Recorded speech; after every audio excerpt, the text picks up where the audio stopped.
İki nəfər mübahisə eləyir. Bir kişi gəlir bunları sakitləşdirməyə. Deyir, bunlar niyə mübahisə edirsiniz? Deyir, mən deyirəm, mən haqlıyam, mən düzəm. Bu deyir, mən haqlıyam. Bəzən bir-birimizi dinləməməkdən mübahisə yaranır. Tərəf qarşı tərəfi dinləmir. Sözü, fikri tamamlamamış söz deyir və davaya, şavıya səbəb olur. Qulaq asır, bu cavan sözün bitirir. Deyir, bala, yox, sən elə düz deyirsən də. Deyir, indi sən də görüm nə deyirsən. Bu da ondan alahıcır deyir, onun əksinə söz deyir. Deyir, bala, elə sən də düz deyirsən. Biri dözə bilmir kənarda.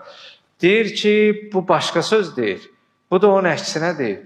Buna da deyirsən, düz deyir, buna da deyirsən. Deyir, bala, elə sən də düz deyirsən.